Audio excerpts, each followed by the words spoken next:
नमस्कार, colonel academy के online platform पर एक बार फिर से आपका स्वागत है।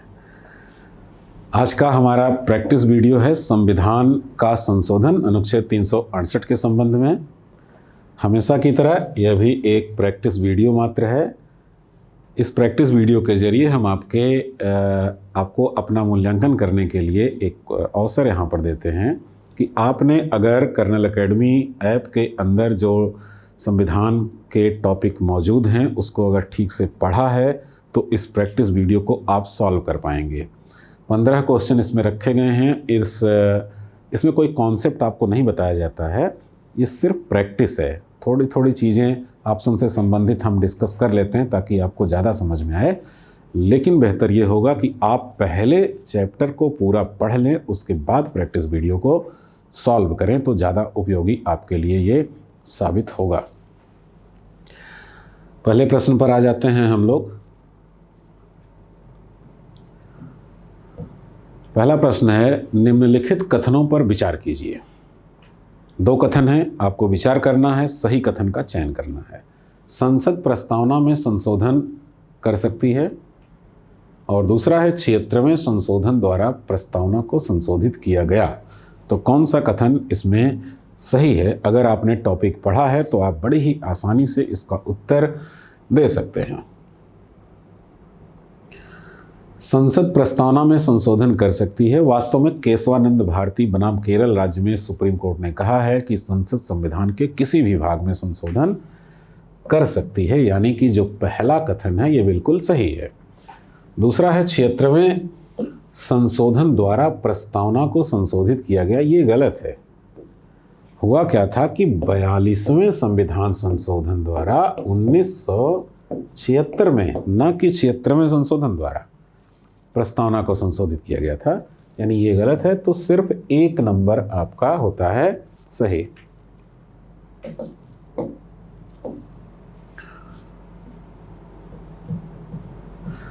दूसरा प्रश्न है, अनुच्छेद 13B के अंतर्गत विधि में शामिल नहीं है।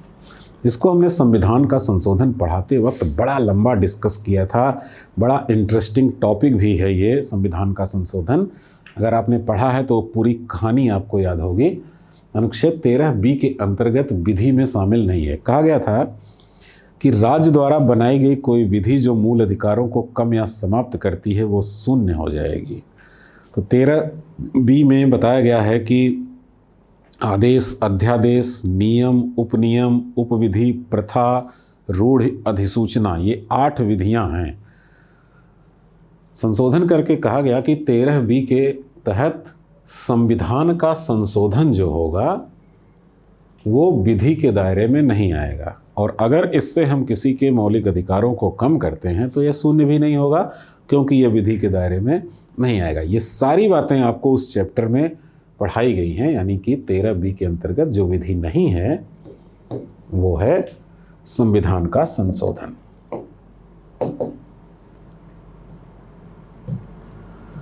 तीसरा प्रश्न है, आपको यहाँ पर सही विकल्प का चयन करना, गलत विकल्प का चयन करना है। भाई कौन सा गलत है? यानी 3 सही हैं, 1 गलत है।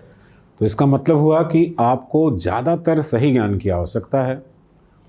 31वां संविधान संशोधन है, लोकसभा में केंद्र शासित क्षेत्रों का प्रतिनिधित्व। 36वां है, सिक्किम को पूर्ण राज्य का दर्जा देना। 42वां है, संपत्ति के मूल अधिकार को समाप्त करना। और 74वां है, नगर पालिका का गठन करना। तो वैसे तो आप चाहें तो बड़ा फेमस संविधान संशोधन भी है ये।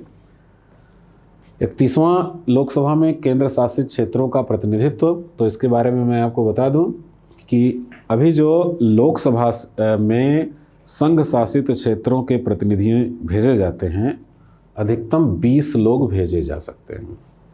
पहले ये संख्या 25 थी, इसको घटा के 31वें संशोधन द्वारा 20 कर दिया गया, यानी कि पहला वाला तो सही है। आपको गलत विकल्प का चयन करना है। 36वां संविधान संशोधन 1975 में हुआ था, और इससे सिक्किम को पूर्ण राज्य का दर्जा दे दिया गया था, ये भी अपनी जगह सही है। 42वां संविधान संशोधन 1976 में हुआ था, लेकिन इससे संपत्ति के मौलिक अधिकार को समाप्त नहीं किया गया था, बल्कि 44वें संविधान संशोधन द्वारा संपत्ति के मूल अधिकार को समाप्त किया गया था। इसीलिए ये कथन गलत है, यानी कि आपका उत्तर यही कथन है। 74वां नगर पालिका के गठन से संबंधित है, आपको अच्छी तरह मालूम है।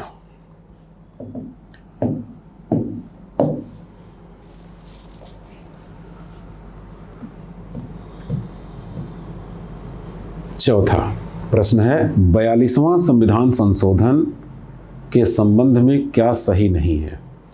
प्रस्तावना में संशोधन, नीति निर्देशक तत्वों में संशोधन, 7वीं अनुसूची में संशोधन, सहकारी समिति की स्थापना का नागरिकों को अधिकार दिया गया, कौन सा सही नहीं है? तो संविधान संशोधन का एक चैप्टर हमने बनाया है जिसमें एक से लेकर के, यानी पहले संविधान संशोधन से लेकर के 104वें संविधान संशोधन तक में जो भी इम्पॉर्टेंट हैं, आपके लिए महत्वपूर्ण हैं, उसको हमने वहाँ पर डिस्कस किया है आपसे। तो आप उसे अगर पढ़े होंगे तो ज़रूर आप जवाब दे पाएंगे। मैं एक एक के बारे में बता देता हूँ। 42वें संविधान संशोधन से प्रस्तावना में संशोधन ये हुआ था, और क्या हुआ था? प्रस्तावना में समाजवादी, पंथ निरपेक्ष और अखंडता शब्द जोड़े गए थे। पूछा जा रहा है क्या सही नहीं है, तो ये तो सही निकल गया भाई। नीति निर्देशक तत्वों में संशोधन, नीति निर्देशक तत्वों में अनुच्छेद 39 में ए जोड़ करके निःशुल्क विधिक सहायता का प्रावधान किया गया। अनुच्छेद 48 का जोड़ करके पर्यावरण संरक्षण के संबंध में विधि बनाई गई। बहुत सारे और संशोधन हुए थे इसमें, तो ये भी सही हो गया। 7वीं अनुसूची में संशोधन, आपको मालूम है शिक्षा को समवर्ती सूची में डाला गया, तो ये भी 42वें संविधान संशोधन के द्वारा हुआ था, ये भी सही है। और ये जो है सहकारी समिति की स्थापना का जो अधिकार दिया गया है, यही सही नहीं है, यानी यही आपका उत्तर है।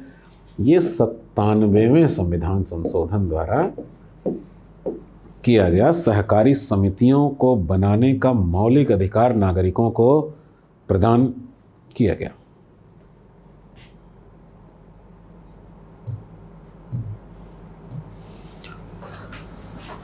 चार के बाद हम लोग आते हैं 5वें प्रश्न पर।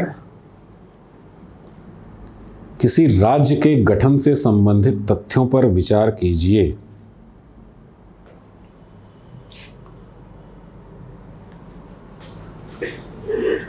पहला है संसद विधि द्वारा कर सकेगी, दूसरा है राष्ट्रपति की पूर्व अनुमति ली जाएगी, तीसरा है संबंधित राज्यों के पास प्रस्ताव भेजा जाएगा। किसी राज्य के गठन, नए राज्य के गठन को करने से पहले ये आपको देखना कि क्या ये सभी शर्तें होती हैं कि इसमें से कुछ होती हैं। यानी संसद विधि द्वारा करेगी, नए राज्य का गठन कौन करेगा? संसद ही करेगी। अनुच्छेद 3 में लिखा गया है कि संसद विधि द्वारा किसी नए राज्य का गठन कर सकती है, उसके नाम, क्षेत्र, सीमा में परिवर्तन कर सकती है।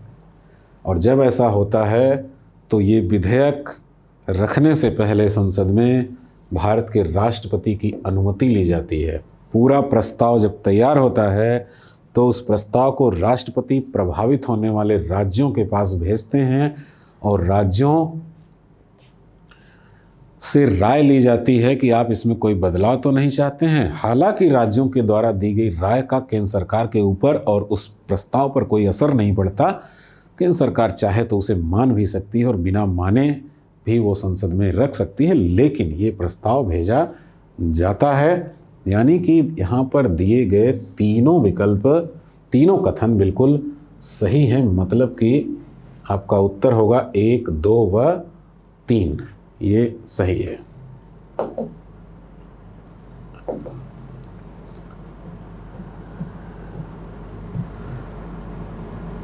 छठवां, निम्न में से किस अनुच्छेद में संशोधन के लिए आधे से अधिक राज्यों की सहमति आवश्यक है? देखिए, संविधान में जो संशोधन होते हैं, अनुच्छेद 368 आपने पूरा पढ़ा होगा,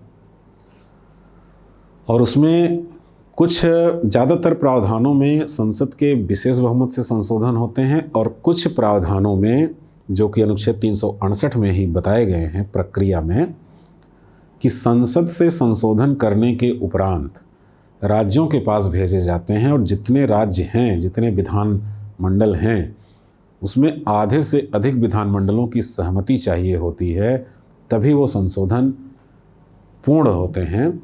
तो वो कौन सा अनुच्छेद है इसमें से जिसमें आधे से अधिक राज्यों के विधानमंडल की आवश्यकता होती है? तो वो है अनुच्छेद 54। वास्तव में अनुच्छेद 54, 55, 71,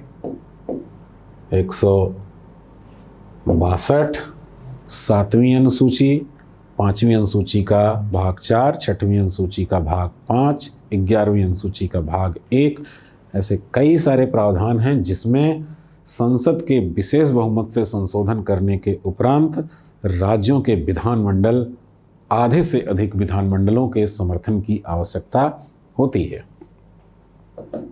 तो यहाँ पर इसमें दिख रहा है आपको 54, जो कि राष्ट्रपति के निर्वाचन से संबंधित है। इसमें राष्ट्रपति का निर्वाचक मंडल होता है।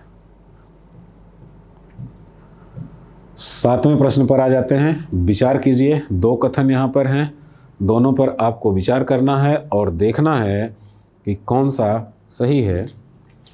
संसद संविधान के किसी भी भाग में संशोधन कर सकती है, और दूसरा है इसका निर्धारण गोलकनाथ बनाम पंजाब राज्य में किया गया। तो पहला तो बिल्कुल सही है। अभी ये सवाल पहले भी आया था थोड़ा सा। पहला बिल्कुल सही है, संसद संविधान के किसी भी भाग में संशोधन कर सकती है, और इसका निर्धारण किया गया 1973 के केशवानंद भारती के वाद में,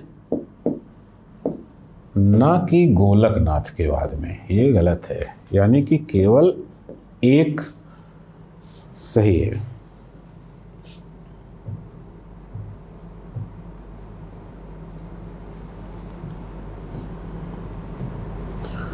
किस वाद में कहा गया है कि संसद मूल अधिकारों में संशोधन नहीं कर सकती? शंकरी प्रसाद बनाम भारत संघ, सज्जन सिंह बनाम राजस्थान, मिनर्वा मिल्स बनाम भारत संघ, गोलकनाथ बनाम पंजाब में।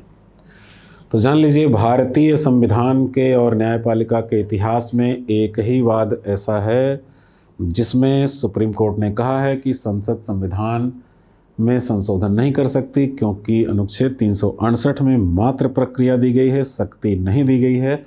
इसलिए संशोधन करने के लिए नई संविधान सभा का गठन करना होगा, संसद को शक्ति नहीं है, ऐसा कहा गया था गोलकनाथ बनाम पंजाब 1967 में।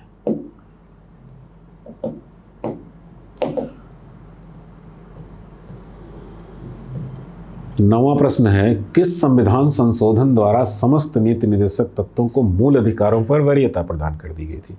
इसमें हुआ गया था, एक बार ऐसा हुआ कि संसद ने समस्त नीति निर्देशक तत्वों को मौलिक अधिकारों पर वरीयता प्रदान कर दी, ताकि सरकार के हाथ में ज़्यादा से ज़्यादा पावर हो जाए, नागरिकों के जो अधिकार हैं वो उसमें बाधक ना बने।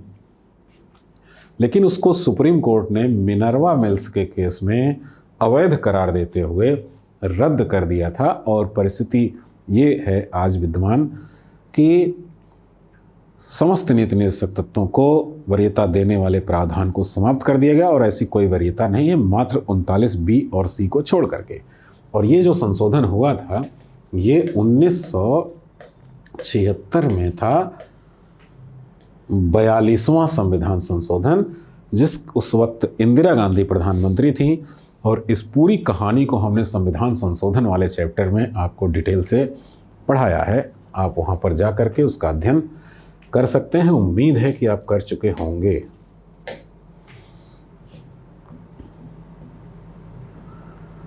विचार कीजिए, अनुच्छेद 368 के अंतर्गत मात्र 2 प्रकार से संविधान में संशोधन हो सकता है, और दूसरा है साधारण बहुमत से किया गया कोई भी परिवर्तन संविधान संशोधन का विधिक महत्व नहीं रखता। देखिए, बहुत सारे लोग जानते हैं कि संविधान में 3 प्रकार से संशोधन हो सकता है। मैं भी कहता हूँ संविधान में जो परिवर्तन होते हैं वो 3 प्रकार से होते हैं, लेकिन उसको संशोधन का नाम मत दीजिए। संविधान का संशोधन एक विधिक शब्दावली है जिसका एक विधिक महत्व होता है। अनुच्छेद 368 में मात्र 2 प्रकार से संविधान संशोधन के तरीके बताए गए हैं, जिसमें कहा गया है कि ज़्यादातर प्रावधानों में संसद के विशेष बहुमत से संशोधन होगा और कुछ प्रावधान जो अभी थोड़ी देर पहले हमने बताया था, वहाँ कहा गया है कि संसद के विशेष बहुमत से संशोधित होने के बाद आधे से अधिक राज्यों के विधानसभाओं या विधानमंडलों के समर्थन की आवश्यकता होगी। अनुच्छेद 368 में ही ये बात कही गई है कि साधारण बहुमत से किया गया कोई भी परिवर्तन संविधान संशोधन का विधिक महत्व नहीं रखता। और यही वजह है कि जैसे किसी नए राज्य का गठन करना है तो वो साधारण बहुमत से होता है, एक नया राज्य बनता है तो संविधान में बदलाव तो हो जाते हैं, विधान परिषदों का गठन होता है तो संविधान में बदलाव हो जाते हैं, लेकिन ऐसे जो बदलाव हैं आप 1 से लेकर के 104 तक हुए संविधान संशोधनों में ढूंढ लीजिए कि झारखंड, छत्तीसगढ़, उत्तराखंड या तेलंगाना को किस संविधान संशोधन द्वारा बनाया गया, तो आपको नहीं मिलेगा, क्योंकि उसके लिए संविधान संशोधन की ज़रूरत ही नहीं है, वो तो साधारण बहुमत से होता है। लेकिन परिवर्तन तो हुआ संविधान में। तो कुल मिलाकर के तथ्य ये है कि संविधान में संशोधन अनुच्छेद 368 के अंतर्गत मात्र 2 ही प्रकार से होता है, बाकी किसी परिवर्तन को संविधान का संशोधन नहीं कहा जाता। यानी कि ये पहला वाला सही है, साधारण बहुमत से किया गया कोई भी परिवर्तन संविधान संशोधन का विधिक महत्व नहीं रखता, ये भी सही है। इसमें हमने कोई भी ऑप्शन गलत नहीं रखा ताकि आपको ये कंप्लीट जानकारी मिल सके संविधान संशोधनों के बारे में। और इस तरह से ये विकल्प संख्या सी, विकल्प नंबर सी बिल्कुल सही है।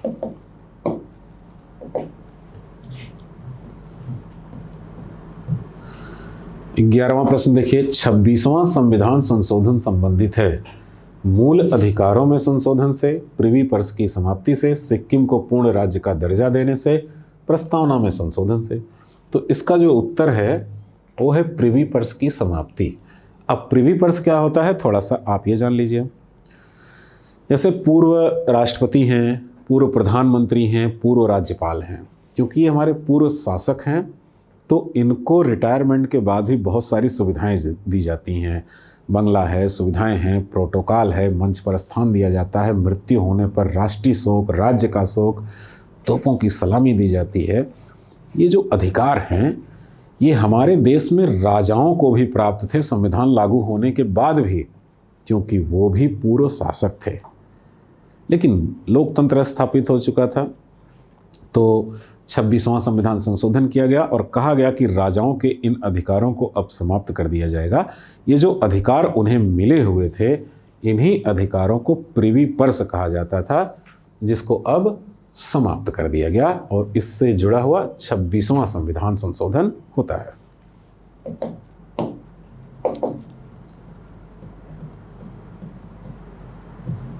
बारहवां प्रश्न देख लेते हैं। संविधान का संशोधन अनुच्छेद 13B के अंतर्गत विधि नहीं है, यह किस संविधान संशोधन द्वारा स्थापित किया गया? संविधान का संशोधन 13B के तहत विधि नहीं है। देखिए, जब गोलकनाथ के मुकदमे में सुप्रीम कोर्ट ने कहा कि राज्य द्वारा बनाई गई कोई भी विधि जो मूल अधिकारों को कम करेगी या समाप्त करेगी वो शून्य हो जाएगी, क्योंकि वो संविधान संशोधनों के खिलाफ निर्णय आता था गोलकनाथ के मुकदमे में।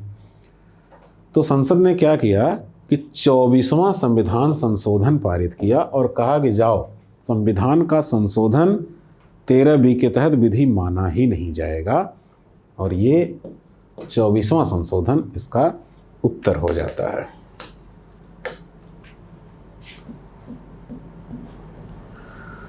तेरहवां प्रश्न देखिए, सही विकल्प का चयन कीजिए, मिलान करना है कौन सा सही है। राज्यों का पुनर्गठन 15वां, ये तो गलत है भाई, क्योंकि ये 7वां होता है। निःशुल्क विधिक सहायता का प्रावधान, ये भी गलत, क्योंकि ये 42वां होता है।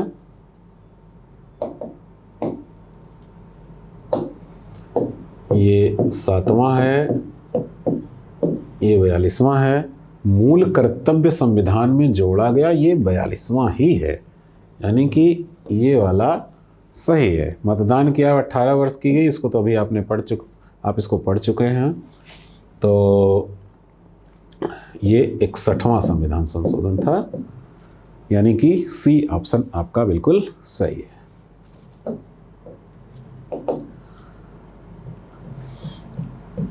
चौदह नंबर देखिए, इसके बाद एक प्रश्न और आएगा।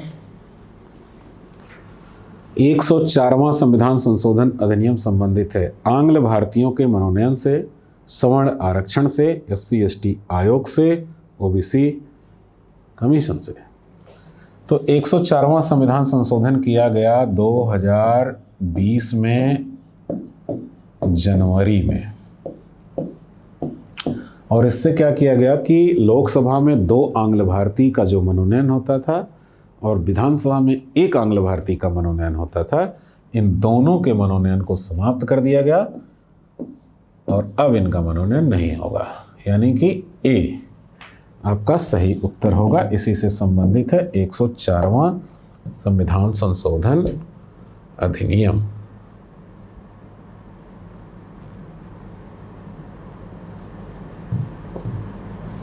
इसमें तो 14 सवाल ही हैं। चलिए कोई बात नहीं है, उम्मीद है कि आपको काफ़ी मदद इससे मिली होगी।